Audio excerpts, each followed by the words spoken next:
सिद्धांत लिख देते थे, जिन पर वो कह देते थे ये ठीक है, तो वो ठीक है। ऐसा परचम था उस समय जीव गोसाई पाद जी का। जैसे एक समय में अपने ये जगन्नाथ दास बाबा जी महाराज जी, तीनों मंडल के जो सार्वभौम वैष्णव कहे गए थे वो थे। इसी प्रकार से जीव गोस्वामी पाद जी का भी उस समय परचम था। तो जीव गोस्वामी पाद जी के पास शिक्षा ग्रहण करते हैं और जीव गोस्वामी पाद जी इन्हें आदेश देते हैं, इन्हें श्यामानंद प्रभु को और नरोत्तम दास ठाकुर, ये तीन ही होते हैं शायद, तो इन तीनों को आदेश देते हैं कि आप तीनों जाओ बंगाल में, और बंगाल में जाकर मेरे द्वारा और हमारे आचार्य पूर्ववर्ती जो हमारे आचार्य रहे हैं, रूप गोस्वामी पाद हैं, सनातन गोस्वामी पाद हैं, इन्होंने ग्रंथ लिखा है। तो पहले के समय में जैसे आज के समय में ग्रंथ लिख जाते हैं, प्रिंटिंग हो जाती है बहुत जल्दी, ऐसा नहीं होता था। पहले वो हाथ से ग्रंथ के जो पन्ने हैं, जो श्लोक हैं, जो टीकाएं हैं, टिप्पणी है, उनको लिखा करते थे और उसी की प्रतिलिपि बनाया करते थे। अगर उन्हें 10 प्रतिलिपि चाहिए तो 10 बार उसको लिखेंगे, ऐसा होता था। छपाई की मशीन नहीं होती थी उस समय, ये तो अब होने लग गई है प्रिंटिंग मशीन। हाँ, तो इस प्रकार से करते थे।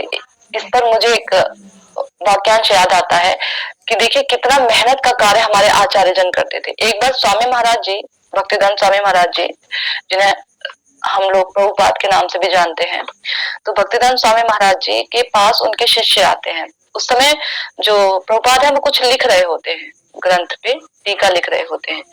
तो उनके शिष्य आकर उनके पास बैठकर कहते हैं, प्रभुपाद आप ये क्या कर रहे हैं, आप समय व्यर्थ कर रहे हैं। इतना सा तो ये है लिखने वाला, इसको तो मैं जो है बहुत जल्दी आपको टाइप करके दे दूंगा, आप जो लिख रहे हैं भगवत गीता की टीका लिख रहे हैं। तो प्रभुपाद ने बोला अच्छा बहुत जल्दी, तो बोला हाँ। तो बोला आपको कब चाहिए बताइए, बोला कल चाहिए। तो बोला ठीक है आपको कल मिल जाएगा। तो वो एक दिन में बहुत मोटी पुस्तक होती है, उसको प्रिंट करके प्रभुपाद के सामने उपस्थित कर देते हैं 24 घंटे के अंदर। प्रभुपाद कहते हैं अरे तुमने तो सच में बहुत जल्दी प्रिंट कर दिया, मुझे तो बहुत समय लग जाता है इसे। तो बोले हाँ प्रभुपाद देखिए ना कितनी जल्दी हो गया है, आज का जो जमाना है बहुत मॉडर्न हो गया है। तो प्रभुपाद कहते हैं अच्छा प्रभुपाद और बताइए आपको क्या चाहिए, और कुछ प्रिंट करना है तो बताइए। तो प्रभुपाद कहते हैं हाँ चलो मेरे साथ आओ। तो प्रभुपाद उन्हें अपने कमरे में लेकर जाते हैं और कमरे में ले जाकर बहुत बड़ा भारी संदूक होता है, बहुत बड़ा भारी बक्सा, उस बक्से को प्रभुपाद खोलते हैं और उसमें सारे जितने भी बहुत सारे प्रभुपाद के हाथ की लिखी हुई प्रतिलिपि होती है कागज के। तो जब वो देखते हैं पूरा बक्सा जो है उसी से भरा होता है। तो जब वो देखते हैं तो जो भक्त देखते हैं तो बहुत आश्चर्यचकित हो जाते हैं, प्रभुपाद इसे तो टाइप करने में मेरी पूरी जिंदगी निकल जाएगी। तो जो स्वामी महाराज जी हैं, भक्तिदान स्वामी महाराज जी, वो कहते हैं कि आप, तो उनके भक्त पूछते हैं, उनके शिष्य उनसे पूछते हैं कि प्रभुपाद आपने बताइए कितने समय में लिखा। तो बोले ये नहीं, उनसे बोलते हैं कि इसे टाइप करने में मेरी पूरी जिंदगी निकल जाएगी। तो वो बोलते हैं पूरी ये एक जिंदगी नहीं निकलेगी, तुम्हारे कई जन्म निकल जाएंगे इसे टाइप करने में। तो इतनी मेहनत हमारे आचार्य करते हैं ग्रंथों को लिखने में। उस समय कितनी मेहनत करते होंगे। आज के समय में तो बहुत जल्दी प्रिंटिंग हो जाता है, ग्रंथों की छपाई बहुत जल्दी हो जाती है। फिर भी हमारे घर में जो है एक अलमारी के बंद, शीशे की बढ़िया सी अलमारी की बंद, उसमें हम रखते हैं ग्रंथों को और वो बंद रहते हैं। उनको पढ़ने का, जानने का हम प्रयास नहीं करते हैं कि वो कितने अमूल्य रत्न हैं, क्या प्राप्त हो सकता है हमें इन ग्रंथों के माध्यम से। तो यही जीव गोस्वामी पाद जी कहते हैं कि बड़े भारी संदूक में जो है आप इसको लेकर चले जाइए। हाँ, ये संदूक जो है मथुरा के बहुत अमीर सेठ ने मुझे दिया था और मैं चाहता हूँ कि इसमें ग्रंथ सुरक्षित तरीके से यहाँ से बंगाल पहुंचा दिए जाएं। जो प्रतिलिपियां हमारे आचार्य के द्वारा, ये प्रतिलिपियां फिर नहीं मिलेंगी, इतनी मेहनत फिर नहीं हो पाएगी, क्योंकि अब मैं भी वृद्ध हो रहा हूँ और हमारे सब आचार्य जितने भी हैं सभी एक एक करके जो है इस धराधाम से अंतर ध्यान हो रहे हैं। तो ये हमारे भविष्य में आने वाली जो पीढ़ियां हैं उनके लिए सुरक्षित रखा गया अमूल्य धन है। तो ऐसा कहकर उनके हवाले उन ग्रंथों को कर देते हैं और वो तीनों उस बड़े बक्से में ले जाते हैं उन ग्रंथों को बंद करके। जब ले जाते हैं तो रास्ते पर क्या होता है, एक हम्बीर नाम के एक राजा होते हैं, जो राजा होते तो राजा है लेकिन उनका स्वभाव डाकू का होता है। डाकुओं से उनकी बड़ी मित्रता होती है, उनका स्वभाव बड़ा डाकू जैसा होता है, लुटेरे जैसा। एक उनके अंदर अच्छी आदत होती है, वो भागवत कथा सुनने के प्रेमी होते हैं, भागवत कथा सुनने के। ये उनके अंदर एक बड़ा सुंदर गुण होता है। तो देखिए, एक गुण भी यदि भगवान से संबंधित हो तो हमें वैष्णवों से मिला देता है, भगवान से मिला देता है। तो ये गुण उनके अंदर था, हम्बीर जो राजा थे। तो हम्बीर राजा पता करते हैं, उनके पास एक ऐसे ज्योतिषी थे जो देखकर बता देते थे कि कौन सा अभी हमारे राज्य में एक सेठ घुसा है या कोई व्यापारी घुसा है जिसके पास अमूल्य धन है, जिसको लूट कर हम जो है अपने खजाने को बढ़ा सकते हैं, राज के खजाने को। तो उनके ज्योतिषी देखकर बताते हैं कि अभी हमारे राज्य में एक व्यक्ति आने वाले हैं जिनके पास एक बहुत बड़ा भारी संदूक होगा और अमूल्य रत्न उसके अंदर होंगे। तो कहते हैं चलो फिर उनको लूटेंगे। अब वो अपने सैनिकों को बोलते देखो मारना मत, क्योंकि उन्हें पता लगता है कि जो 3 लोग हैं वो संत स्वभाव के हैं। तो बोले देखो उन्हें मारना मत, केवल जब वो सो जाए या इधर उधर हो तब उनके संदूक को हरण करके ले आना। तो ऐसा ही किया जाता है, उनका संदूक जो है गायब हो जाता है। वो निद्रा में होते हैं, जब सुबह जागते हैं तो देखते हैं संदूक तो है ही नहीं। बहुत खोज करते हैं, कहीं नहीं मिलता है। अब तीनों सोचते हैं कि हम फिर से ऐसे तो जाएंगे नहीं, जीव गोस्वामी पाद जी के पास क्या शक्ल लेकर जाएंगे, गुरु जी के पास, और आगे जाएंगे उन्हें क्या बताएंगे कि जो आपने दी, जो हमें धरोहर थी, हमारी लापरवाही से वो खो गई। अब कहते हैं या तो हम इन्हें ढूंढेंगे या हम मृत्यु को प्राप्त हो जाएंगे। तो कुछ समय खोजते हैं, तो उसके बाद श्रीनिवास आचार्य कहते हैं देखो ऐसे नहीं मिलेगा, ऐसे बहुत देर हो जाएगी। आप लोग एक काम कीजिए, आप लोगों को जिस जिस स्थान में जाने को कहा है आप उस स्थान में जाइए, और जब ग्रंथ मिल जाएंगे तो मैं जरूर आप लोगों को बता दूंगा कि ग्रंथ मिल गए हैं। तो आगे ग्रंथों को बंगाल में पहुंचा दिया जाएगा। तो ऐसा ही होता है। श्रीनिवास आचार्य रुक जाते हैं और बाकी दोनों जो हैं आगे निकल जाते हैं। अब श्रीनिवास आचार्य जी को पता लगता है कि राजा, वहां के जो राजा है, वो सोचते हैं कि यहाँ के राजा शायद मेरी थोड़ी कुछ मदद कर दें, ग्रंथों को ढूंढने में राजा है भाई, शायद मदद कर दे। तो राजा के पास जाकर पता लगता है कि तो भागवत प्रेमी है, भागवत सुनने वाले व्यक्ति हैं। तो कहते हैं मैं भागवत आपको सुनाता हूँ, क्योंकि उन्होंने गदाधर पंडित जी से भागवत सुनी थी ना एक समय में जब पुरी गए थे, तो वो भागवत सुनाते हैं उन्हें। 7 दिन के साप्ताहिक भागवत का लगता है पंडाल और वो कथा सुनाने बैठते हैं। और जब साप्ताहिक कथा पूरी हो जाती है उसके बाद राजा कहते हैं बड़े खुश हैं, आप हमसे कुछ मांगे। तो बोले राजा मैं आपसे चाहता हूँ कि मेरे ना जो एक बहुत बड़ा भारी संदूक लेकर हम आए थे, सब कहानी बताते हैं, कहते हैं वो ना ढूंढवाने में कुछ मदद कर दीजिए हमारी। तो राजा को पता लगता है वो तो हमारे पास ही है। तो राजा उनसे कहते हैं देखिए आप ना मुझे क्षमा कीजिएगा, लेकिन मेरे पास वो जो संदूक जो चुराया ना वो मैंने ही चुराया था, लेकिन ना मुझे उसमें सारे रद्दी मिले और सारे किताबें मिले, तो मुझे लगा ये मेरे किस काम का है, ये तो मेरे किसी काम का ही नहीं है, मुझे तो लगा अमूल्य धन होगा। तो वो ना ऐसे ही पड़ा हुआ है खंजान जी में, आप उसको ले जा सकते हैं। तो बोला राजन, बोला इस बार मेरे ज्योतिषी ने मुझे गलत इंफॉर्मेशन दे दी थी, गलत सूचना दे दी कि इसमें धन है, अपार अमूल्य धन है। तो जो श्रीनिवास आचार्य थे उन्होंने कहा राजन आपके ज्योतिषी ने बिल्कुल गलत सूचना नहीं दी थी, ये सच में अमूल्य धन है। इन रत्नों को प्राप्त कर लेने के बाद वह व्यक्ति जन्म जन्मांतर की ये जो जन्म मरण का चक्कर है इससे छुटकारा पा लेता है और भगवान के प्रेम रूपी धन का अधिकारी हो जाता है। तो इस प्रकार से वह जो कंगाल है, जो भौतिक भोगों में लिप्त है, वह जो है भगवान का पार्षद बन जाता है, वह धनी हो जाता है। तो आपके ज्योतिषी ने बिल्कुल भी गलत सूचना आपको नहीं दी थी।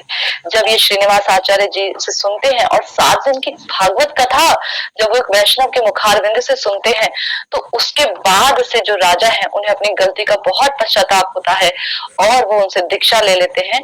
और फिर उसके बाद जो श्रीनिवास आचार्य उन ग्रंथों को लेकर आगे बढ़ जाते हैं, बंगाल चले जाते हैं। तो ये हमारे श्रीनिवास आचार्य जी का हमारे ऊपर बहुत बड़ा एक ऋण है कि इनके कारण आज हम ग्रंथों को पढ़ पा रहे हैं, सुन पा रहे हैं, ये ऋण है उनका। तो मैंने बहुत संक्षेप में उनके बारे में बताया। भजन रहस्य की ओर हम लोग बढ़ते हैं।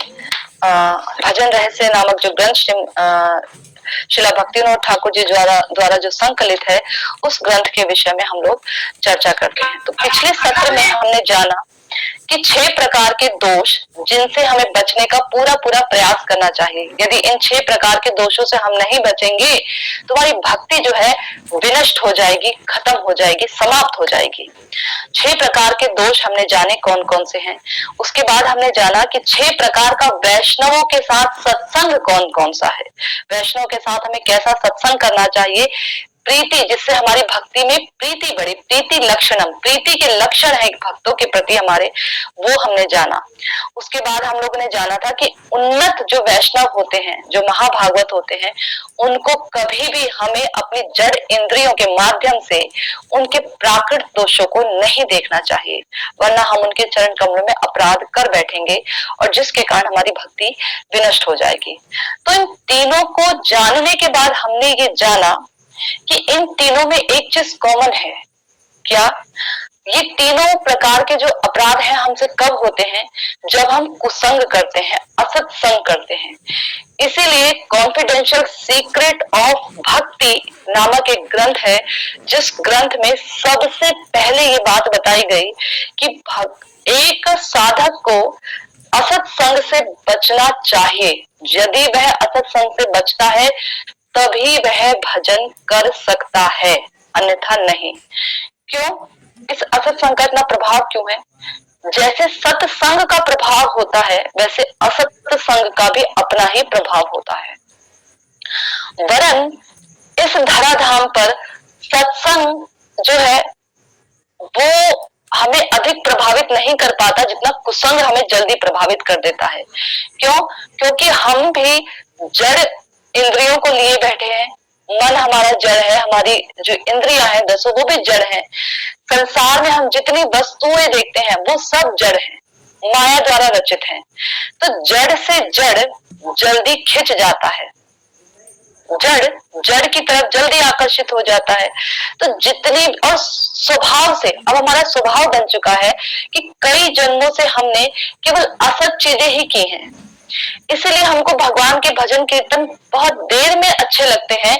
कोई फिल्मी गाना चल रहा है, जिसका जैसा स्वभाव होता है, किसी को बहुत पुराने गाने सुनना पसंद है, किसी को नए गाने सुनना पसंद है, तो वो उसमें जल्दी ढल जाता है, उसमें जल्दी ढल जाता है। भगवान के शिव विग्रह का हम दर्शन करते हैं आधा घंटा 1 घंटा भी खड़े होकर, इतना तो कोई नहीं करता है, पर फिर भी कोई ऐसा बिरला निकल गया, अगर कर भी रहा है किसी भी वजह से, तो वह दर्शन हमें 24 घंटे हमारी आंखों के आगे नहीं घूमेगा। जबकि केवल हम 5 मिनट किसी व्यक्ति को गौर से देख लें तो उसका जो चेहरा है वो हमारी आंखों के सामने रहता है, हम उसको सालों साल तक भूल नहीं पाते। तो जड़ की ओर बहुत जल्दी आकर्षित हो जाता है और अब ये हमारा स्वभाव बन चुका है। इसी स्वभाव को परिवर्तन करना ही वैधि भक्ति है। और ये परिवर्तन कैसा होता है? कुछ विधियों के द्वारा, जैसे वैधि भक्ति का हम नाम दे देते हैं। तो कुसंग का कारण, ये कुसंग जो हमसे होता है, इसकी वजह से हमारे हृदय में इच्छाएं और कामनाएं उभरती हैं, भौतिक इच्छाएं और भौतिक कामनाएं उभरती हैं। सत्संग जब हम करते हैं तो हमारे हृदय में सत कामनाएं उभरती हैं। ये दोनों में बहुत बड़ा डिफरेंस है। और भगवान हमारे मन को, हमारे चित्त को देखते हैं। जनार्दन भावग्राही, जैसा हमारा भाव है भगवान उसको ग्रहण करते हैं, भगवान भाव ग्रहण करते हैं। भगवान ने विदुर जी की जो भार्या है, विदुर जी की जो पत्नी है, उनके केले ग्रहण नहीं किए थे, वो भाव में भावित होकर केले के छिलके खिला रही थी, तो भगवान ने छिलके ग्रहण किए। और जब विदुर जी आए, उन्हें थोड़ा सा हिलाया, भाव से उनको जगाया, तो उसके बाद जब केले खिलाने लगे तो भगवान कहने लगे इसमें कोई आनंद नहीं आ रहा जितना पहले आ रहा था। तो देखिए, भगवान भाव के भूखे हैं। ये हम सुनते भी है ना, एक भजन भी है, भाव के भूखे हैं। तो भाव के भूखे हैं भगवान, भावों को ग्रहण करते हैं। भगवान कोई वस्तु ग्रहण नहीं करते। भगवान गरीब नहीं है, हमारे भगवान गरीब नहीं है। लक्ष्मी जी उनके चरण दबा रही हैं, एक लक्ष्मी उनके सेवा नहीं, तो हमारे भगवान गरीब नहीं है। माना कि हमारे ब्रजेंद्र नंदन श्याम सुंदर गोप वेश में है, तो भी गरीब नहीं है हमारे कृष्ण। हाँ, सहस्त्र लक्ष्मियां, लक्ष्मी जी जिनकी सेवा करने के उद्देश्य से, जिनके रूप सौंदर्य को देखकर मोहित होकर ब्रज में रास लीला में भाग लेने के लिए आती हैं और उनसे कहती हैं, उनको भी कृष्ण मना कर देते हैं। साफ साफ तो मना नहीं करते हैं, कृष्ण कुछ शर्तें बताते हैं, तो लक्ष्मी जी उनको स्वीकार नहीं कर पाती हैं।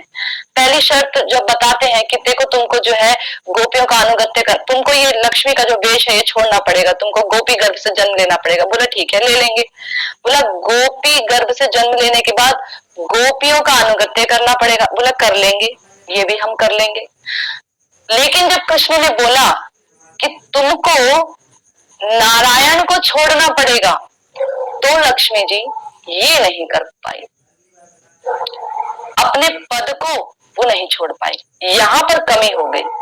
तो भगवान ने कहा जब तुम ये नहीं कर सकती हो तो तुम हमारे उसके गोप के जो ये रासलीला है, इसके अंदर तुम्हारी एंट्री नहीं होगी। तो बोला ठीक है, मैं तप के बल पर ऐसा करूंगी। बोला ठीक है, जाओ, आप तपस्या कर सकती हैं। तो आज भी लक्ष्मी जी वहां बैठकर तपस्या कर रही हैं। तो हमारे कृष्ण गरीब नहीं है, सहस्त्र लक्ष्मियां उनकी सेवा करती हैं, तपस्या करती हैं उन्हें प्राप्त करने के लिए, फिर भी कृष्ण उनके ध्यान में नहीं आते हैं। तो ऐसे जो कृष्ण है इनको केवल सत्संग के माध्यम से प्राप्त किया जा सकता है, भक्तों के संग में प्राप्त किया जा सकता है। वो कामनाएं, वो इच्छाएं हमारी परिवर्तित हो जाती हैं जब हम भक्तों का संग करते हैं। तो वो कामनाएं, वो इच्छाएं कैसे परिवर्तित हो जाती है? जहां कभी हमारी भोग की इच्छा होती थी, अच्छे अच्छे सुंदर सुंदर वस्त्र पहनने की इच्छा होती थी, अपने शरीर को सजाए रखने की इच्छा होती थी, शीशे के सामने घंटों हम अपना चेहरा देखते थे, अब वो इच्छाएं, लोगों से मिलने जुलने की इच्छाएं हुआ करती थी, वो इच्छाएं अब कम हो जाती हैं और भक्ति की तरफ अधिक बढ़ जाती हैं कि हमको हरिनाम करना है, हमको कथा सुनना है, भक्तों का संग करना है, भक्तों की सेवा करनी है। पहले जहां हम मॉल में घूमा करते थे, पार्टीज किया करते थे, यहाँ वहां घूमने के लिए टूर ट्रैवल ढूंढा करते थे, अब वो इच्छाएं समाप्त हो जाती हैं। अब हम जाएंगे, धाम जाएंगे, कुछ दिन मिले हैं, एक दिन की छुट्टी मिली है, 2 दिन की छुट्टी मिली है, चलो धाम होकर आते हैं। ये इच्छाएं परिवर्तित हो जाती हैं, कैसे? सत्संग में आकर। वरना लाखों करोड़ों अरबों खरबों लोग हैं, इनकी इच्छाएं क्यों नहीं परिवर्तित होती? बुढ़ापे तक भी इनके चित्त में ये ख्याल नहीं आता कि हमारा मनुष्य जीवन बेकार चला गया। बुढ़ापे में भी, वृद्धावस्था में भी इनके हृदय के अंदर ये भाव रहता है, ये हमारा घर है, इसको हम इसी घर से चिपके रहेंगे, हम इस घर को छोड़कर नहीं जाएंगे, ये हमारी बहू है, ये हमारे बेटे हैं, ये हमारे नाती पोते हैं, लात भी उन्हीं की खाते हैं, बात भी उन्हीं की सुनते हैं और उस घर को छोड़कर भी नहीं जाना चाहते। ऐसी हालत हो जाती है। तो ये कामनाएं, ये इच्छाएं, ये हृदय का परिवर्तन होता कैसे है? ये होता है सत्संग से, भक्तों के संग में रहकर। और भक्तों के संग में भी एक डेफिनेशन है, एक अंडरलाइन है, एक बोल्डनेस है कि भक्तों का संग कहाँ किसको जाता है। हर माला पकड़ के रख लेने वाले को, तिलकधारी को, वैष्णव वेशभूषा धारण करने वाले को भक्त नहीं कहा जाता है। भक्त भाव और भगवान भ, भक्ति भ, ये भ जो शब्द है, ये जिसमें ओत प्रोत होता है वही भक्त होता है। भाव, भक्ति, भगवान जिसके हृदय में अच्छे से रहते हैं वही भक्त है। उसी का संग करने पर हमारी कामनाएं बदलेंगी। वरना देखिए 7 दिन की श्रीमद् भागवत वो जो राजा हम्बीर थे उन्होंने सुनी, ऐसा तो नहीं उससे पहले भागवत प्रेमी थे तो कई बार भागवत सुनी भी होगी, कई बार सुनी होगी, लेकिन हृदय का परिवर्तन नहीं हुआ। क्या कारण था कि श्रीनिवास आचार्य जी की भागवतम सुनने के बाद उनके हृदय का परिवर्तन हो गया? भक्त के मुखारविंद से भागवत सुनी थी, मुख्य बात ये थी। भगवान की कथाओं में बहुत बल होता है, बहुत बल होता है, लेकिन जब ये कथाएं किसी भक्त के मुखारविंद से निकलती हैं तो इन कथाओं का एक अलग ही महत्व होता है। भक्त का हृदय वो पात्र है और भक्त की भक्ति वो रसायन है, वो औषधि है, जिसमें उस पात्र में जब वह अपना भजन डालता है, भगवान के भावों को उस पात्र में रखता है और वह उस पात्र में जो औषधि है उससे जब मिल जाता है, वो औषधि जब वो बोलते हैं तो मुख के रास्ते जब बाहर निकलती है और वो औषधि जब हमारे जैसे विषय व्यक्ति के कानों के रास्ते से घुसती है अंदर और हमारे हृदय पे जाती है, तो हमारे हृदय का जो रोग है उसको वो दूर कर देती है। तो भगवान की कथाएं वैसे भी हम सुनते हैं, ग्रंथों में से सुनते हैं, यहाँ वहां कथाएं बोलते हैं, कितनी भागवत कथाओं के पांडाल लगते हैं, कितनों के मुख से सुनते हैं, पर हमारे चित्त का परिवर्तन नहीं होता। क्या कारण है? यही कारण है कि जिससे हम कथा सुन रहे हैं उसमें भक्ति लेश मात्र भी नहीं है, लेश मात्र भी। वरना ऐसा नहीं हो सकता कि भगवान की अलादनीय शक्ति उस व्यक्ति के हृदय में निवास करती हो। किरणें है ना, सूर्य, सूर्य निकले और सूर्य की किरणें हम पर ना पड़े, ऐसा नहीं हो सकता। कब नहीं पड़ेगा? या तो हम घर के अंदर दुबक के बैठे हैं या फिर वो सूर्य ही नहीं है, दो ही वजह से किरणें नहीं पड़ रही हैं हम पर। तो सूर्य तो है, किरणें निकल रही हैं, हम पर नहीं पड़ रही क्योंकि हम घर के अंदर बैठे हैं। इसका तात्पर्य है भक्त तो है, कथा कर रहे हैं, लेकिन उनकी कथा पर हमको श्रद्धा नहीं है, इसलिए हमारे ऊपर उनकी कथा का असर नहीं हो रहा है। दूसरा कारण ये है कि वह भक्त ही नहीं है। ये कारण हो सकते हैं कि हमारे ऊपर उस सत्संग का प्रभाव नहीं पड़ रहा है। ठीक है, तो जितना कुसंग हमारे पर प्रभाव डालता है उतना सत्संग भी हमारे पर प्रभाव डालता है। लेकिन कुसंग क्योंकि हम एक लंबे समय से करते चले आ रहे हैं, इसलिए थोड़े समय एक उदाहरण है। रुद्रपुर में, मैं उन व्यक्ति का नाम नहीं लूंगी,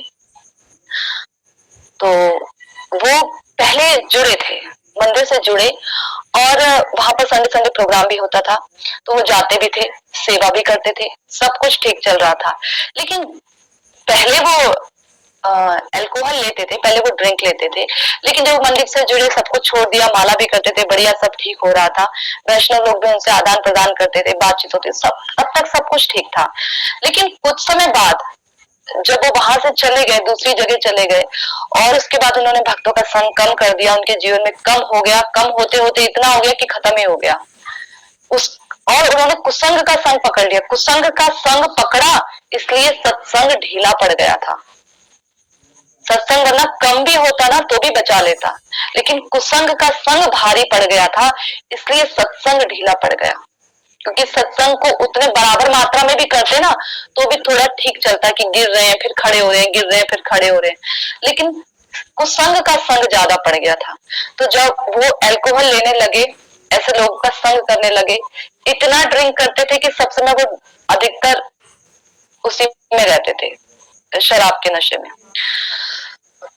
अभी कुछ ही समय सूचना मिली है कि वो नहीं रहे हैं, चले गए, शरीर छोड़ दिया है।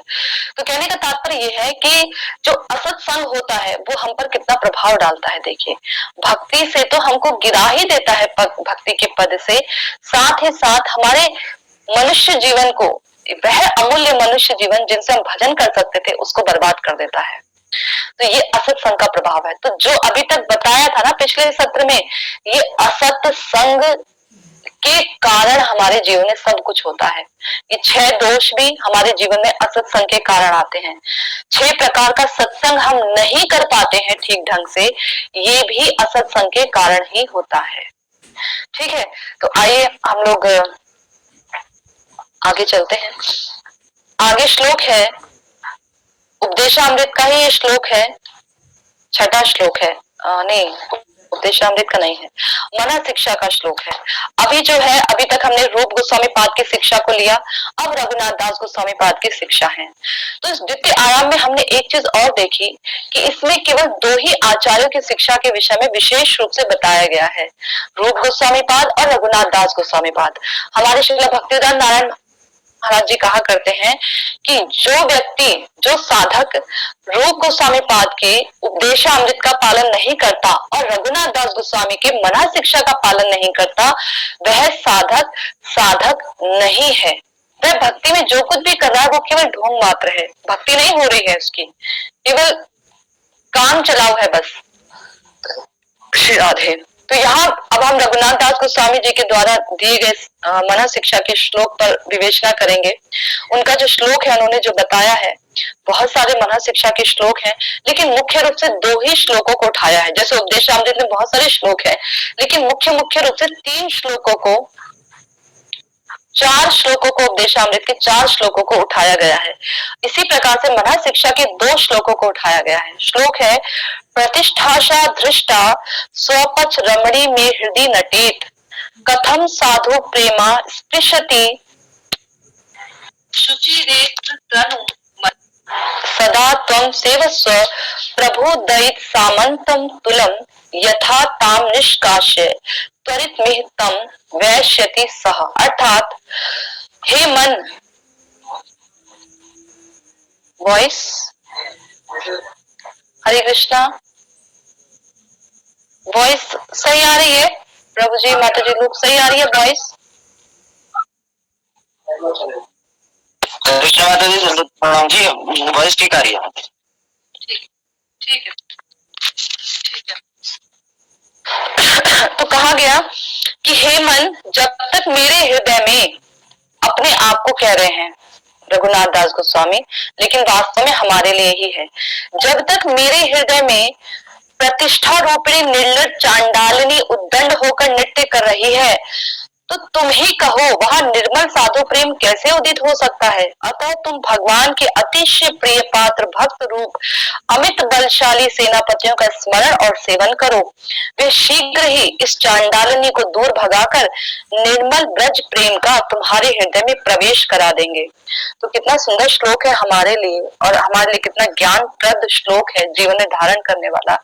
क्या कहा गया है कि देखिए, हर प्रकार से जितेंद्रिय होने पर भी एक साधक जो हर प्रकार से जितेंद्रिय, उसने अपने इंद्रिय को, उसने अपने मन को पूरी तरह से कंट्रोल में किया हुआ है, जो वह कहता है उसका मन वही करता है, इतना कंट्रोल में चला गया है उसका मन, जितेंद्रिय है पूरी तरह से।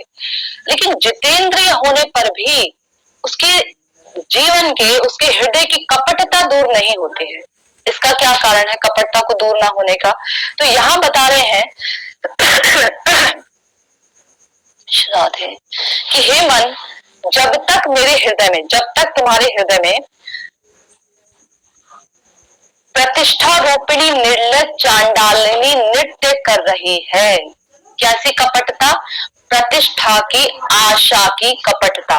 प्रतिष्ठाशा बोला है, प्रतिष्ठा नहीं, प्रतिष्ठा की आशा की कपटता जब तक तुम्हारे हृदय में नृत्य कर रही है।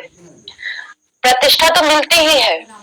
भगवान, देखिए भगवान कैसे हैं, चतुर, कि जब कोई उनकी भक्ति करता है तो भगवान सबसे पहले अपनी माया देवी को एक कार्य देते हैं कि तुम इसको प्रतिकूल परिस्थितियां दो। प्रतिकूल परिस्थिति यानी कि प्रतिकूल परिस्थिति से माया हमें तपाती है, यानी हम भक्ति करने बैठे हैं, कोई हमें भजन करने नहीं देता, या ऐसी हमारी स्थिति परिस्थितियां आ जाती हैं, धन का भाव हो जाता है, या परिवार के लोग हमें सुनाने लग जाते हैं, हमारे विपरीत हो जाते हैं, जो हमें प्रिय थे वो हमें छोड़ कर जाने लगते हैं। बहुत प्रतिकूल परिस्थितियां हमारे जीवन में आने लग जाती हैं। जॉब कर रहे हैं तो वहां से भी हमको संकट होने लग जाता है, बहुत कुछ हो जाता है। या स्त्री है, घर में सास ससुर है, उनकी तरफ से संकट होने लग जाता है, बच्चे की व्यवस्था खराब हो जाती है, कुछ भी हो जाता है। प्रतिकूल परिस्थिति के द्वारा हमारे मन को भजन से हटाने का प्रयास करते हैं। लेकिन जब कोई साधक दृढ़ निश्चित होकर ये सोचता है कि मैं येन केन प्रकारेण भजन करूंगा ही, और वह करता भी है, तब माया अपना दूसरा प्रहार करती है अनुकूल परिस्थितियां देकर। धन मिलेगा उसे बहुत, उसकी वाहवाही हो जाएगी, बहुत उसको लोग जानने लगेंगे। भक्ति भक्ति के फूल है ना, भक्ति एक लता है ना, बीज दिया था ना गुरुजी ने, तो बीज अंकुरित हुआ, भक्ति कर रहा है, अंकुरित हो रहा है, परिस्फुटित हो रहा है, धीरे धीरे उसमें से कुछ कलियां निकल रही हैं। कलियों में सुगंध नहीं आती है, वरन फूल में से ही सुगंध आती है, लेकिन उसकी भक्ति का ऐसा प्रभाव है कि सुगंध फैल रही है अब चारों तरफ, और जो भंवरे हैं वो सुगंध से आकर्षित होकर उसके पास आ रहे हैं। भंवरे कौन हुए? सांसारिक लोग, या जो साधक ही है वो ही, वो भंवरे हो गए, वो आ रहे हैं उनके पास।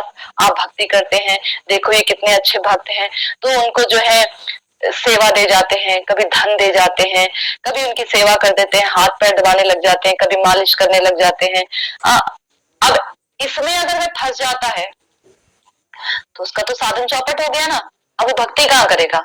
अब अपने शरीर में ही लग गया वो, अपने को गुरु मानने लग जाता है। उपदेश दे रहा है ना, अपने को गुरु मानने लग जाता है। देखो मेरी कितनी लोग बातें सुनते हैं, देखो ये मेरी वाहवाही कर रहे हैं, मुझे अपने घर बुलाते हैं, देखो मेरे साथ कितना अच्छे से बिहेव करते हैं, देखो मुझे कितना प्रणाम करते हैं, झुक कर प्रणाम कर रहे हैं। अब तो अपने आप को गुरु समझने लगता है। अहंकार, तो भक्ति हमारे लिए अहंकार बहुत खराब है, अहंकार। हाँ, तो क्या होता है, इस प्रकार से वह प्रतिष्ठा की आशा उसके पीछे लग जाती है, और सारी कंचन कामनी प्रतिष्ठा, ये जो तीन चीजें है ना, ये तीनों को जो साधक छोड़ देता है वह भक्त कहलाता है। कंचन कामनी और प्रतिष्ठा, धन की आशा, धन नहीं छोड़ना है, धन की आशा छोड़नी है। धन छूट रहा है अपने कर्मों से तो वो अलग बात है, धन की आशा खराब है। स्त्री के सुख की आशा खराब है, पुरुष के सुख की आशा खराब है, ये हमारी भक्ति को खराब करती है, क्योंकि चिंतन फिर कहीं और लगेगा ना, तो ये खराब है। अच्छा, कंचन और कामिनी से तो फिर भी एक व्यक्ति बच सकता है। मान लो बहुत ऊंचे पद पर आ गया, गुरु पद पर आ गया, बहुत उसके फॉलोअर हो गए, बहुत ज्यादा उससे लोग अब कथा सुनने लगे हैं, तो कंचन कामिनी को तो फिर भी छोड़ सकता है, प्रतिष्ठा नहीं छोड़ पाती, क्योंकि प्रतिष्ठा तो वो स्वयं दे रहे हैं, उनकी वाहवाही कर रहे हैं, तो कैसे छूटेगी प्रतिष्ठा? तो जब इस प्रतिष्ठा की आशा उसके हृदय में आती है, ये उसे ले डूबती है। और प्रतिष्ठा की आशा देखिए कैसी है कि जैसे जैसे उम्र बढ़ती चली जाती है, ये प्रतिष्ठा की आशा भी बढ़ती चली जाती है। एक बुजुर्ग व्यक्ति का यदि सम्मान नहीं करोगे ना तो उसको बहुत बुरा लगता है, बच्चे का सम्मान नहीं करोगे उसे नहीं लगेगा बुरा, बुजुर्ग व्यक्ति का सम्मान नहीं करोगे तो बुरा लगेगा। उम्र बढ़ते बढ़ते प्रतिष्ठा, अपने अपनी जो प्रतिष्ठा की आशा है उसको प्राप्त करने की उसके हृदय में इच्छा भी बढ़ जाती है, सम्मान प्राप्ति की इच्छा उसके हृदय में प्रबल होने लग जाती है। जितना ऊंचा पद होता है सम्मान की इच्छा उतनी ज्यादा होती है, उतनी ज्यादा होती है। पोछा लगाने वाले कर्मचारी को सम्मान की इतना उसको बुरा नहीं लगता अगर उसका कोई अपमान कर दे। उन्नत पद पे कोई आसीन है, उसका कोई अपमान कर दे उसको बुरा लगेगा। कभी कभी तो अपमान इतना बुरा लग जाता है कि लोग आत्महत्या भी कर लेते हैं, इतना बुरा लग जाता है। तो प्रतिष्ठा की आशा बुरी है। तो यहाँ कहा गया प्रतिष्ठा की आशा रूपी कपटता तुम्हारे हृदय से दूर नहीं होती। यानी जितेंद्रिय होने पर भी एक व्यक्ति योगी बन गया, उसके अंदर सारी सिद्धियां आ गई मान लो, या ज्ञान आ गया उसके अंदर खूब, तो प्रतिष्ठा की आशा तो अपने आप आएगी उसके अंदर। हाँ, और जब आशा आएगी तो वो उसकी कपटता है, यहाँ हमारे रघुनाथ दास गोस्वामी बता रहे हैं। क्यों? क्योंकि इच्छा आ गई ना उसके हृदय में, प्रतिष्ठा को सम्मान प्राप्त करने की इच्छा आ गई, तो ये एक कपटता हुई। भगवान की सेवा के अतिरिक्त हमारे हृदय में अन्य कोई भी अभिलाषा कपटता होती है। इसलिए भगवान अनन्य भक्तों के एकमात्र उपासक हैं। हमारे भगवान किसके उपासक है? अनन्य प्रेमी भक्तों के। एकमात्र उपासक है, न कर्मी के, न ज्ञानी के, न सकाम कर्मी भक्तों के, न योगियों के। सकाम कर्मी भक्त भी, ये तीनों तो साइड ही कर लो, सकाम कर्मी भक्त भी भगवान को अपना उपासक कहता है, लेकिन भगवान के जो एकमात्र उपास्य हैं वो अनन्य प्रेमी वैष्णव हैं। बस इनके वशीभूत भगवान हो जाते हैं। फिर वो चाहे पढ़े लिखे हो, चाहे काले हो, चाहे लंगड़े हो, चाहे कैसे भी हो, चाहे अनपढ़ हो, चाहे नीच कुल के हो, कैसे भी क्यों ना हो, अगर भगवान खूब सुंदरता से प्राप्त होने वाले होते तो कुब्जा कौन सा बहुत सुंदर थी, 3 जगह से तो वो टेढ़ी थी, कमर उसकी निकली हुई थी, कुब्बड़ उसका, हाँ ऐसी वो टेढ़ी थी। उस पर भगवान देखो, उसकी भक्ति से भगवान प्रसन्न हो गए। तो भगवान किसके उपास्य हैं? जो अनन्य प्रेमी भक्त हैं उसके उपास्य हैं भगवान। इसके अलावा भगवान और कुछ देखते ही नहीं है। तो प्रतिष्ठा की आशा रूपी कपटता एक साधक के हृदय में आ जाती है। इस कपटता के लिए वो कह रहे हैं कि तुम्हारे हृदय में कैसे एक साधु प्रेम आएगा जब तुम्हारे हृदय में जो है क्या है, प्रतिष्ठा रूपिणी निर्लज चांडालिनी उद्दंड नृत्य कर रही है। जो व्यक्ति नृत्य कर रहा होता है वह व्यक्ति बहुत प्रसन्न मुद्रा में नृत्य कर रहा होता है। रो रो कर दुखी मन से नृत्य करने वाले की निशानी नहीं होती। नृत्य कौन करता है? जो बहुत प्रसन्न होता है। तो जब हमको प्रतिष्ठा सम्मान की इच्छा होती है, जब हमें सम्मान मिल रहा होता है तो हम बड़ी खुशी खुशी उसे स्वीकार करते हैं, जैसे हमारे लिए ही है। भूल जाते हैं हम कि हम भक्ति कर रहे हैं, इसलिए हमें सम्मान मिल रहा है। भगवान से हमारा संबंध जुड़ा, अपने आचार्यों की वाणी को हम कह रहे हैं, श्री राधे, इसीलिए लोग हमारा सम्मान कर रहे हैं। वरना सम्मान वाली चीज तो हमारे अंदर कुछ है ही नहीं। अगर हमारे मन को आईना दिखा दे कोई, हमारे मन के आगे अगर आईना रख जाए और वो आईना ऐसा हो जिसमें हमारा मन का प्रतिबिंब दिखे ना, तो इतना ज्यादा जब इसे लोग देखेंगे ना इस आईने को, तो वो हमारा सम्मान करना तो दूर की बात है, हमारी तरफ देख कर थूके भी ना, उन्हें ऐसा लगे हमारा थूक भी इस व्यक्ति के ऊपर व्यर्थ जा रहा है, ये इतना गया गुजरा व्यक्ति है। तो ऐसी हमारी तो हालत होती है। लेकिन हमें कोई सम्मान देता है तो हम बड़े फूल जाते हैं गर्व से, हमारा सम्मान हो रहा है, हम गुरु बन गए हैं। अब वास्तव में गुरु नहीं, ऐसा व्यक्ति गौरव बन जाता है।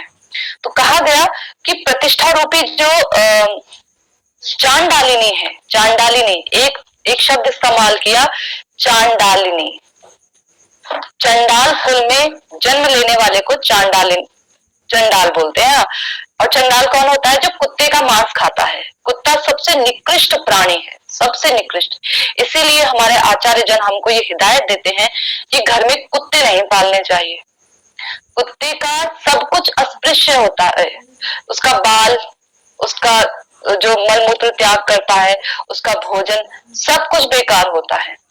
हम जो भगवान को भोग लेकर जा रहे हैं, अगर उस पर नजर किसी कुत्ते की पड़ जाए तो बोला जाता है वो भी भगवान को भोग नहीं लगता है, वो भी भगवान को भोग नहीं लगाया जाता, वो भगवान के भोग लायक नहीं रह जाता है।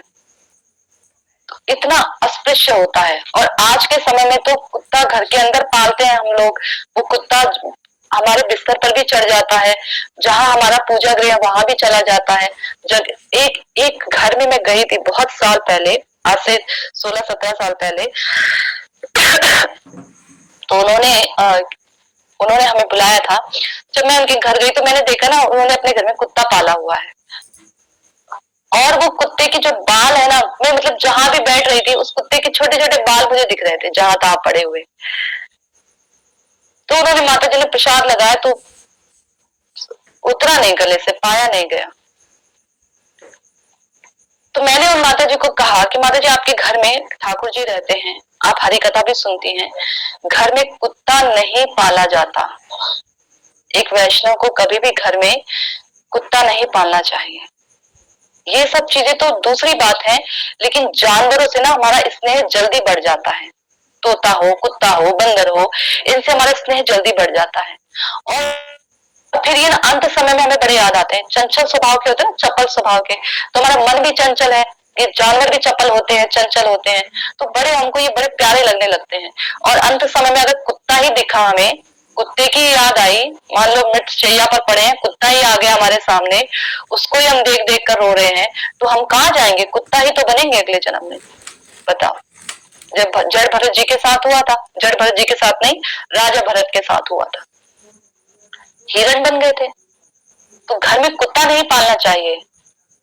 जो अपने आप को कहते हैं कि हम वैष्णव हैं, हम भगवान का सेवा करते हैं, उनको ऐसे जानवरों से दूर रहना चाहिए, बिल्कुल नहीं पालना चाहिए। तो जो कुत्ता खाने वाले परिवार हैं, उनको चांडाल कुल कहा जाता है। तो बोले सबसे निकृष्ट है, सबसे निकृष्ट। ऐसे चांडालिनी तुम्हारे हृदय में नृत्य कर रही है, उद्दंड। वो भी नृत्य ऐसे नहीं बस थोड़ा सा, ऐसे कुछ लोग नृत्य करते हैं ना तो ऐसे बस शर्मा के हल्का सा रुक जाते हैं, नहीं नहीं, ऐसे नहीं, उद्दंड नृत्य कर रही है, उद्दंड। देख ही नहीं रही है कि बड़े छोटे का कोई लिहाज नहीं है, कि कोई बड़ा खड़ा है आगे, कोई नहीं खड़ा है, निर्लज होकर, वो भी निर्लज होकर नृत्य कर रही है। आजकल के जैसे शादी में डीजे लग जाता है ना, उसमें डांस किया जाता है, देखते ही नहीं है कि कोई बड़ा बूढ़ा खड़ा है क्या है, बस शुरू हो जाते हैं। हम अपने छोटे छोटे बच्चों को आज के समय में यही सिखाते हैं। जो ये चला है ना, ये क्या बोलते हैं इसको, इंस्टाग्राम, इसमें डालते हैं ना बच्चों के अपने क्या बोलते हैं उसको, रील्स, उसको वो डालते हैं ना बच्चों की अपने डांस वांस की। तो यहाँ पर एक वो है, वो डिवोटी नहीं है, ब्रज में ही रहती है, वो अपनी अपनी लड़की, उनकी लड़की है 7-8 साल की, उसके डालती हैं। तो मुझे तो मालूम नहीं था, तो मुझसे कह रही थी आप देखते हो? मैंने कहा मैं इसको इस्तेमाल ही नहीं करती, मैं देखती नहीं हूँ। वो तो अपने फोन पे मुझे दिखा रही थी, देखो कितना अच्छा डांस कर रही है। तो मैं जब उसको देख रही थी तो मैं मन में ये सोच रही थी, हाय हम अपने बच्चों को सिखाते क्या है? ये बच्चे बड़े होकर और क्या सीखेंगे? जब 7-8 साल की उम्र में ऐसा सीख रहे हैं तो बड़े होकर क्या सीखेंगे? फिर तो इनसे उम्मीद ही नहीं कर सकते कि इनके अंदर कुछ भागवतीय संस्कार आएंगे, कुछ उम्मीद नहीं किया जा सकता। तो खैर, तो ये कहा गया निर्लज होकर वो उद्दंड नृत्य कर रही है, सब समय उद्दंड नृत्य कर रही है, थक नहीं रही है। जब शिव जी नृत्य करते हैं तो थकते नहीं है, वो ऐसा तांडव करते हैं, उद्दंड तांडव होता है उनका, थकते नहीं है वो, ऐसे उद्दंड नृत्य कर रही है वो चांडालिनी। कहाँ पर? हृदय में। और कौन? प्रतिष्ठा रूपिणी, ये चांडालिनी नृत्य कर रही है। तो इस हृदय में बताओ किस प्रकार से निर्मल साधु प्रेम आएगा। एक वो है ना, मान बढ़ाई जब से आई तब से किस्मत फूटी, स्वामी स्वामी कहने लागे राम लगन सब छूटी। कि पहले तो राम जी का बड़ा बड़ा बढ़िया भजन होता था, अकेले रहते थे, बड़ा बढ़िया भजन होता था। जब से मान बढ़ाई आ गई और सब स्वामी स्वामी कहने लगे, गुरु जी है ना, सब कहने लगे, तो तब से क्या हुआ, उसी में लगे रह गए और राम भजन की जो लगन थी वो कहीं दूर हो गई, कहीं छूट गई। नाम बढ़ाई जब से आई तब से किस्मत फूटी, तब से किस्मत ही फूट गई। नाम बढ़ाई आने से किस्मत फूटती है क्या? लोग तो इसके लिए कितना कुछ करते हैं इसको प्राप्त करने के लिए। तो बोला नहीं, तब से ही किस्मत फूट गई है, तब से फूट गई किस्मत हमारी। तो बोला ऐसे हृदय में निर्मल साधु प्रेम कैसे आएगा? निर्मल यानी हम खाने को निर्मल नहीं बोलते हैं। भोजन होता है जो ठोस पदार्थ होता है उसको हम निर्मल नहीं बोलते हैं। निर्मल किसको बोलते हैं? द्रव जो पदार्थ होते हैं उसको हम निर्मल बोलते हैं। जो लिक्विड फॉर्म में होता है, जैसे जल है, जल को हम बोलते हैं निर्मल, स्वच्छ निर्मल जल है, सब बोलते हैं ना स्वच्छ निर्मल जल है ना, इसमें अपनी परछाई भी दिख जाएगी, ऐसा स्वच्छ निर्मल जल है जिसमें कोई मल नहीं है। तो ऐसा निर्मल साधु प्रेम, निर्मल यानी जिसमें किसी प्रकार की कोई कामना वासना ही ना हो। कपटता बोलते हैं जिसमें हमारे हृदय में इतनी सी भी कोई अभिलाषा आ जाए, भगवान के अतिरिक्त, भगवान की प्रीति के अतिरिक्त कोई अभिलाषा आ जाए, उसको कपटता बोलते हैं। तो बोला ऐसा साधु प्रेम जो निर्मल होता है, जिसके पीछे भगवान भागते हैं, भगवान दौड़ते हैं। परम पवित्र भगवान कहते हैं कि मैं अपने भक्तों के पीछे पीछे भागता हूँ, उनके चरण रज को अपने माथे धारण करता हूँ। क्यों? क्योंकि मुझे पवित्र होना है। परम पवित्र भगवान जिनके चरण कमलों से जो जल निकला उसको हम गंगा जल कहते हैं, और सारा संसार उसमें स्नान करता है इसलिए कि वह परम पवित्र है और हमें भी पवित्र कर देगा। वो भगवान कह रहे हैं कि मैं अपने भक्तों के चरण, जब मेरे भक्त चलते हैं ना आगे आगे, तो मैं उनके पीछे पीछे चलता हूँ। क्यों चलता हूँ? ताकि जब वो चले और उनके चलने से जो धूल उड़े, उससे वो धूल मेरे सर पर जब पड़े तो मैं पवित्र हो जाऊं। बताइए, भगवान ऐसा कह रहे हैं। तो ऐसा साधु प्रेम, ऐसे साधु जब प्रेम करते हैं भगवान से, प्रेम का जो स्वभाव है वो द्रवीभूत होना चाहिए। दिखने में ठोस, अंदर से जो हो वो बहुत गाढ़ा, और जब बहे भगवान की ओर तो द्रवीभूत करने वाला हो। भगवान के जो हम भजन साधन करते हैं ना, इसका मुख्य पता है क्या है? क्यों भजन साधन करते हैं? हम जो कुछ भी कर रहे हैं बस इससे भगवान का हृदय द्रवीभूत हो जाए, पिघल जाए भगवान का हृदय। बस यशोदा मैया ने जब अपने लाला को बांधा था, कृष्ण को, तो ऐसे ही नहीं बांध दिया था। यशोदा मैया के परिश्रम को देखकर, उनके कष्ट को देखकर, उनकी शरणागति के भाव को देखकर और उनके हृदय में उठने वाले भावों को देखकर भगवान का हृदय पिघल गया था, द्रवीभूत हो गए थे भगवान। तब भगवान बंधे थे। रासलीला से जब भगवान अंतर ध्यान हो जाते हैं, छुप जाते हैं भगवान, तो ऐसे ही नहीं आ गए थे। इतना बड़ा गोपी गीत गाया, लास्ट में रो रो कर गोपियां कह रही हैं, जब भगवान के नाम को पुकार रही हैं। पहले सब जगह पूछा गोपियों ने, लताओं से, पत्ताओं से, तुलसी से, सबसे पूछा, क्या तुमने श्याम सुंदर को देखा है? क्या तुमने कृष्ण को देखा है? तुमने देखा है उन्हें? कहीं देखा है तुमने? सबसे पूछ रही हैं, उनकी लीलाओं का अनुकरण कर रही हैं। कृष्ण नहीं मिले। जब रो रो कर इतना लंबा गोपी गीत गाया, रो रो कर, और शुरू में अपने दुख बता रही हैं गोपियां, शुरू में अपना दुख बता रही हैं कि हम जो है बिना मोल की दासियां हैं आपकी, आप हमें स्वीकार कर लीजिए, आप हमें क्यों ऐसे छोड़ के चले गए? हमने अपने पति छोड़ा, पुत्र छोड़ा, अपना परिवार छोड़ा, पति सुतान वया भातृ बांधवा, हमने सब कुछ छोड़ा। हे कितव, हे कपटी, आप हमें छोड़कर चले गए। आपके जैसा और कौन होगा? आप हमें छोड़कर चले गए, हमने आपके लिए सब कुछ छोड़ा, कुल मर्यादा छोड़ी, ये सबको तो चलो छोड़ सकते हैं, लेकिन अपने धर्म की मर्यादा हमने छोड़ दी। धर्म को नहीं छोड़ा जाता, हमने अपने पत्नी धर्म को छोड़ दिया, सब कुछ छोड़ा। हे कितव, हे कपटी, आप हमें छोड़कर चले गए, आप हमें छोड़कर चले गए। इतना सब कुछ कहा, पहले अपना दुख बता रही है, अपना दुख बता रही है, और लास्ट में जब कृष्ण का दुख लेकर बैठती हैं कि नहीं नहीं, कहीं कुछ कमी है, कृष्ण नहीं आ रहे, कहीं कुछ कमी है। कृष्ण के हित के बारे में सोचती है। क्या कहती है? गोपियों को कहती है, गोपियां कहती हैं कि हे कृष्ण, आपके चरण कमल अत्यंत सुकोमल है, और जब आप इन चरण कमलों से ब्रज में जाते हैं, वृंदावन में जाते हैं, वन की ओर जाते हैं, तो आपके चरण कमलों में कंकड़, पत्थर, नुकीले जो पत्थर होते हैं, जो कांटे होते हैं, कंटक होते हैं, वो गड़ जाया करते हैं, जिसके कारण हमें बहुत पीड़ा होती है। आपको उससे अधिक पीड़ा होती है। ये सोचकर आपको पीड़ा हो रही है, हमें पीड़ा होती है कि आपको पीड़ा हो रही है। तो आप क्या कीजिए, यूं तो हमारे जो स्तन हैं वो बहुत कठोर हैं, आपके चरण कमल बहुत कोमल हैं, लेकिन आप तो भी हमारे पास इसके अतिरिक्त और कोई कोमल कोई अंग नहीं है, तो आप हमारे स्तनों पर अपने चरण कमलों को रख दीजिए। आपके दुख को देखकर हमें दुख हो रहा है, आपके कष्ट को देखकर हमको कष्ट हो रहा है, आपका कष्ट है। जब कृष्ण के कष्ट को याद करती हैं गोपियां और रो रो कर बोलती हैं उनसे, तब कृष्ण का हृदय पिघलता है, तब पिघलता है। हम हम कैसी भक्ति करते हैं, हम भगवान से अपने लिए मांगते हैं, भगवान हमको ये दे दो, भगवान हमको ये दे दो, अच्छा अभी ये हो गया, इसको ठीक कर दो, इसको ठीक कर दो, देखो हम तुम्हारी भक्ति कर रहे हैं, इतना नाम तो हम कर ही रहे हैं, भगवान हमारे माला की लाज रख लो, भगवान ऐसा कर दो, भगवान ऐसा कर दो, हमारे बच्चे को ठीक कर दो, नौकरी दिला दो, ये कर दो, वो कर दो, सब समय मांगते रहते हैं छोटी छोटी इच्छाएं।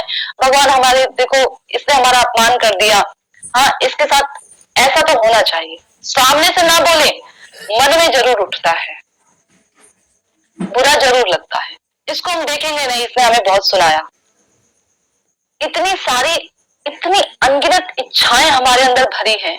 अभी हमारा अपना भजन चल रहा है, अभी जो हम कर रहे हैं वो अपना भजन कर रहे हैं। जिस पल, जिस क्षण हमारे हृदय में भगवान के हित के लिए भजन शुरू हो जाएगा, उस समय भगवान का हृदय पिघल जाएगा। भगवान के हृदय को पिघलने में ज्यादा समय नहीं लगता है, लेकिन हमारा भजन ही अभी अपना हो रहा है, तो भगवान का हृदय कैसे पिघलेगा। भक्ति साधन, भजन साधन केवल भगवान के हृदय को पिघलाना है। भगवान का हृदय जैसे पिघल गया, अब जैसे भी पिघले, चाहे हम खूब हरिनाम करके भगवान का हृदय पिघले, रो रो कर भगवान, और सबसे जल्दी कैसे पिघलता है पता है भगवान का हृदय, रो रो कर। इसीलिए हमारे आचार्य जन कहते हैं कि हमें भगवान से खूब प्रार्थनाएं करनी चाहिए। अगला जो श्लोक है ना, वो इसी पर है, वो इसी पर है। ये जो अभी श्लोक जो पढ़ा हमने कपटता वाला, इसमें जो कहा गया कि इस कपटता से हमारी मुक्ति कैसे होगी, जब हम शुद्ध वैष्णव की सेवा करेंगे, तब हमारी इस कपटता से मुक्ति हो जाएगी। लेकिन जो अगला श्लोक बताया, अरे चेतः प्रोद्यत कपट कुटिनाटी भरखर क्षरन मूत्रे स्नात्वा दहसी कथमात्म मानती माम सदा तम गांधर्व गिरिधर पद प्रेम विलसत सुदाम बोधो स्नात्वा स्वमपि नितराम म अंश सुखय। इस श्लोक में रघुनाथ दास गोस्वामी कह रहे हैं, ये जो तुम कुटिलता लिए बैठे हो अपने अंदर, अपने हृदय में कुटिलता, कपटता लिए बैठे हो, और इस कपटता और कुटिलता को किससे कंपेयर कर रहे हैं। रघुनाथ दास गोस्वामी कह रहे हैं गधे का मूत्र है, क्षरण मूत्र, गधे के मूत्र से इसको कंपेयर किया। गधे के मूत्र की क्या खासियत होती है, पहली बात तो ये किसी काम आता नहीं है, जैसे गौमूत्र होता है बहुत औषधि युक्त, वैसे किसी काम का नहीं होता है। लेकिन इसकी जगह जो रघुनाथ दास गोस्वामी, वो कुत्ते के मूत्र को भी कह सकते थे, वो भी तो एक अस्पृश्य प्राणी है, बहुत निकृष्ट प्राणी है।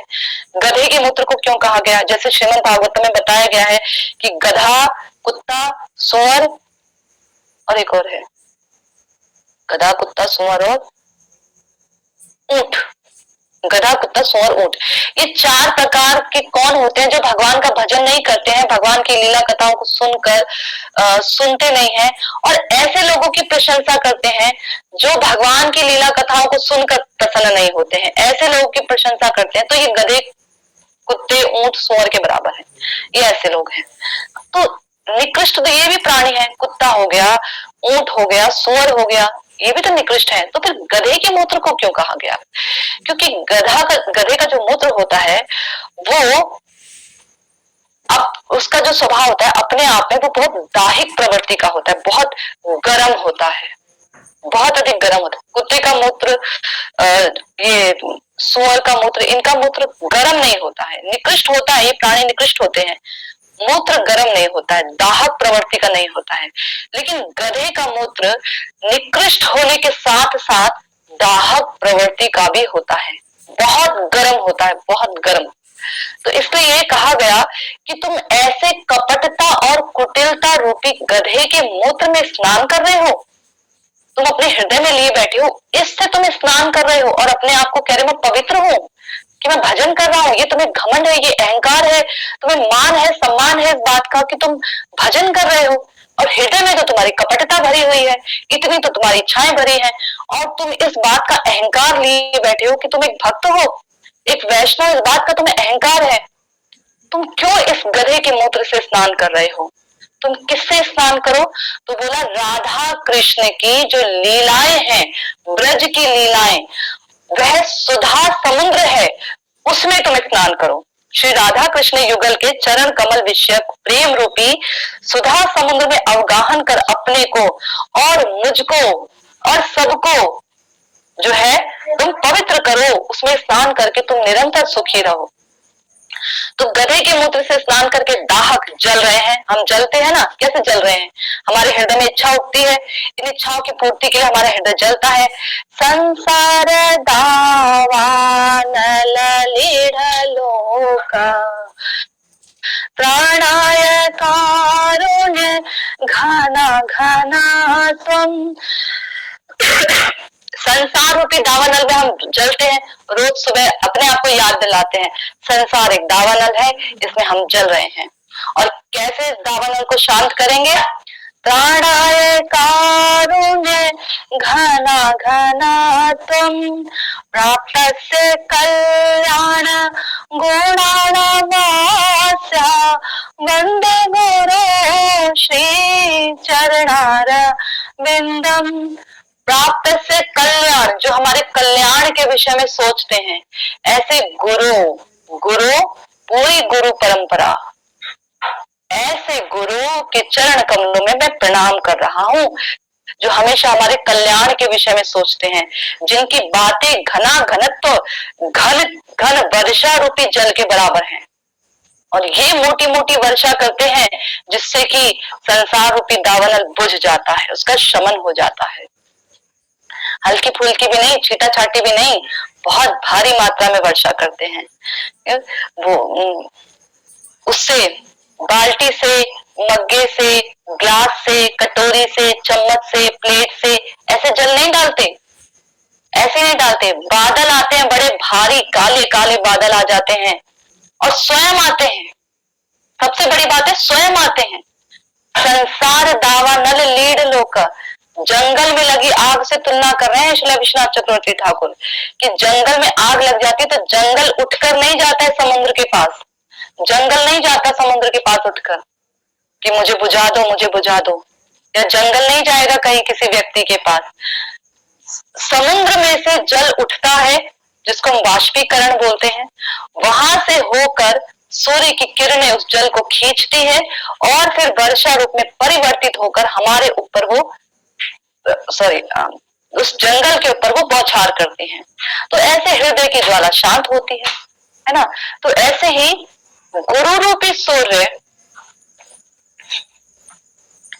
समुद्र रूपी कृष्ण की कृपा को खींचते हैं और हमारे ऊपर वर्षा बनकर हमें अपनी भगवान की लीला कथाओं से, जो वर्षा है भगवान की लीला कथाएं हैं, उनको हमारे ऊपर डालते हैं और हम जो जंगल के पेड़ पौधे की तरह जड़ खड़े रहते हैं, जलते रहते हैं, केवल जलते ही रहते हैं, ऐसों को हमें ठंडा करते हैं, भगवान की बातें सुनाते हैं, वो संग से सत्संग में लेके आते हैं।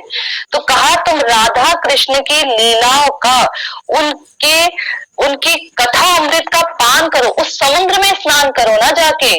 तुम उस मूत्र में क्यों अवगाहन कर रहे हो जो दाहक है, जो जला रहा है तुम्हें, जो किसी काम का नहीं है, अपवित्र है, उसमें तुम जाकर क्यों स्नान कर रहे हो? समुद्र में जाकर स्नान करो। हाँ, समुद्र भी कैसा, खारा समुद्र नहीं है। देखो हम तो यहाँ खारे समुद्र में भी कितने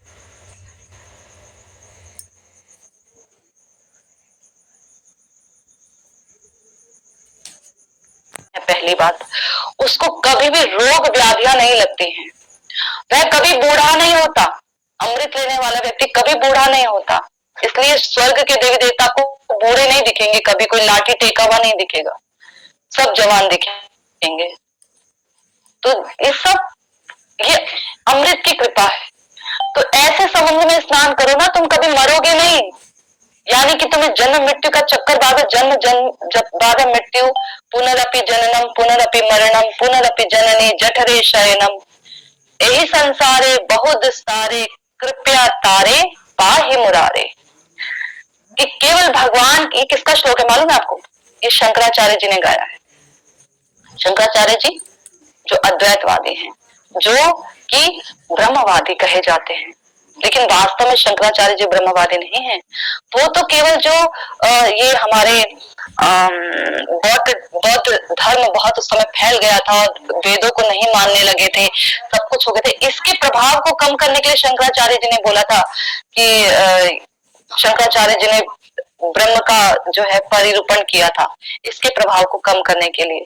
पर बता दिया आपने कई कई श्लोकों में कि यही दुस्तारे यही संसारे बहु दुस्तारे कृपया पारे ताहि मुरारे। जगह जगह बता दिया उन्होंने। समझने वाले नहीं समझे, ना समझने वाले ब्रह्मवादी हो गए, समझने वाले समझ गए। मुरारी के चरण कमलों को पकड़कर ही पार हुआ जा सकता है। यही संसारे बहुत दुस्तारे, बहुत दुस्तर है संसार से पार होना। हम तो इतने मजे में भजन साधन करते हैं कि हम सोचते हैं हमारी 16 माला हमको पार लेकर चले ही जाएगी। नहीं लेकर जाएगी, नहीं लेकर जाएगी जब तक कि ये माला रो रो कर नहीं होगी। देखिए हमारे आचार्य जन कितने सुंदर भजन लिखते हैं। राधा कृष्ण प्राण मोरा जुगला किशोर जीवने मरणे गति आर नाही मोरा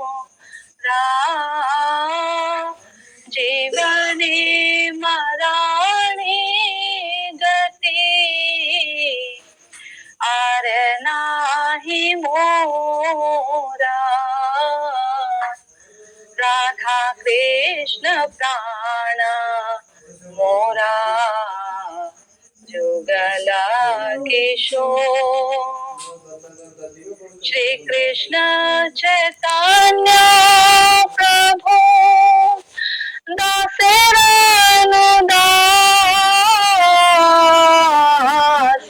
सेवा अभिलाष करे नरोत्तम दास सेवाभिलाष करे नरोत्तम दास। इस सेवा की अभिलाषा, हे प्रभु हम किसकी अभिलाषा कर रहे हैं? सेवा की अभिलाषा। सेवा अभिलाष करे नरोत्तम दास। कितने देखिए इतने सुंदर भजन है ना, मतलब इन भजनों को अगर हम गाएंगे तो सारी जिंदगी मुझे लगता है यही निकल जाएगा। इतनी सुंदर सुंदर प्रार्थनाएं हैं, इतनी सुंदर सुंदर प्रार्थनाएं हैं भगवान के लिए की गई हमारे आचार्य द्वारा। इन प्रार्थनाओं को जब हम गाकर भगवान को याद करते हैं, जब हम भगवान के सामने रोते हैं, साधन भक्ति हम कर रहे हैं। ये साधन भक्ति ठीक है, लेकिन जब तक हम भगवान को रो रो कर नहीं पुकारेंगे भगवान का हृदय द्रवीभूत नहीं होने वाला है। रो रो कर पुकारना पड़ेगा, तभी भगवान का हृदय पसीजेगा। हम वैष्णव सेवा करते हैं, क्यों करते हैं वैष्णव सेवा? वैष्णव सेवा करने से भगवान का हृदय पिघलता है कि ये मेरे प्राण प्रिय वैष्णव, मेरे प्राण प्रिय जो भक्त हैं उनकी सेवा कर रहा है। भगवान का हृदय पिघल जाता है, तब भगवान कृपा करते हैं। ऐसे भगवान का हृदय नहीं पिघलता है। तो यहाँ कहा कि देखो तुम इस जो ये गधे का मूत्र है, कपट्टा रूपी मूत्र है जो, इससे तुम कैसे बचोगे?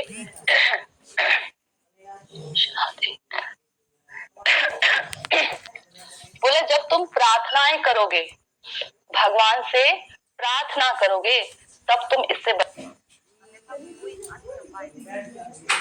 रूपे पाइबो सेवा मोई दुराचार। हाँ, कि रूप गोस्वामी जी के चरणों में प्रार्थना है कि कैसे मैं सेवा को प्राप्त करूंगा। श्री गुरु वैष्णवे रति ना हईल अमार, कि श्री गुरु वैष्णव के चरण कमलों में तो अभी तक मेरी रति ही पैदा ही नहीं हुई, तो कैसे आपके चरण कमलों की सेवा को मैं प्राप्त करूंगा? नहीं प्राप्त कर पाऊंगा। इनके चरण कमलों में अभी मेरी रति नहीं हुई है, कैसे होगा सब कुछ?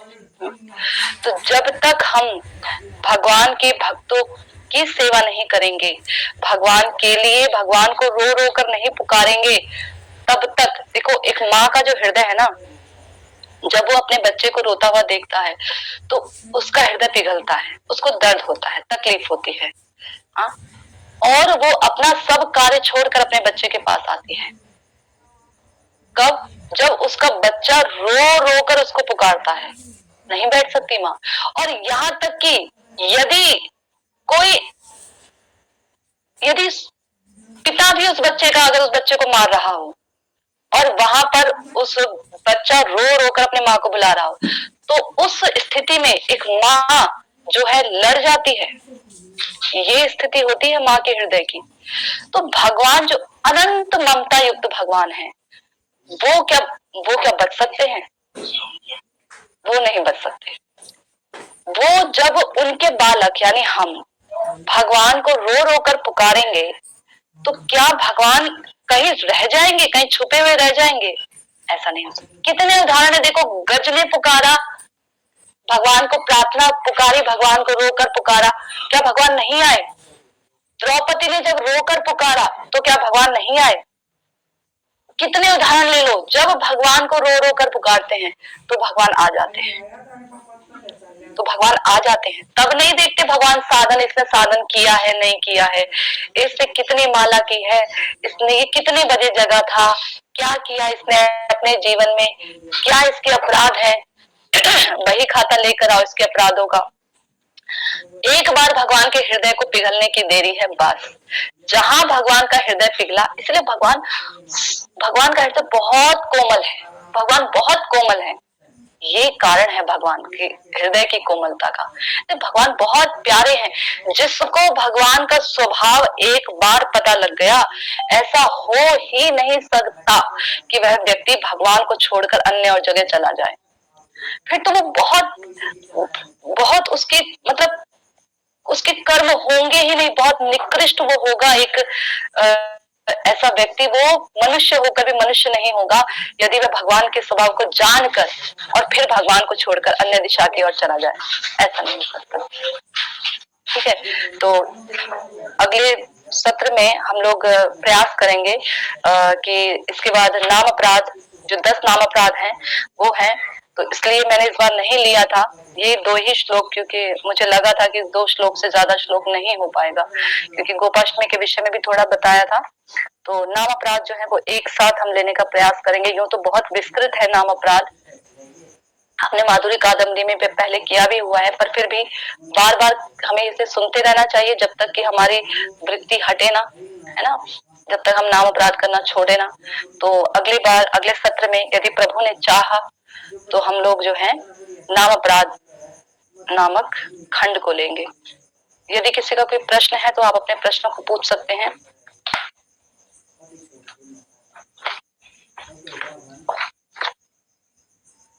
वैसे ये जो भजन रहस्य नामक ग्रंथ है, ये सबको है ना, कोई दिक्कत तो नहीं है?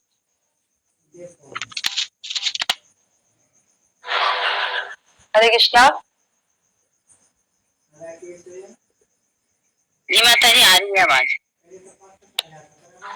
ये जो भजन रहस्य नामक जो ग्रंथ, ये समझ में आ रहा है ना? कहीं कोई मुश्किल तो नहीं है इसे समझने में?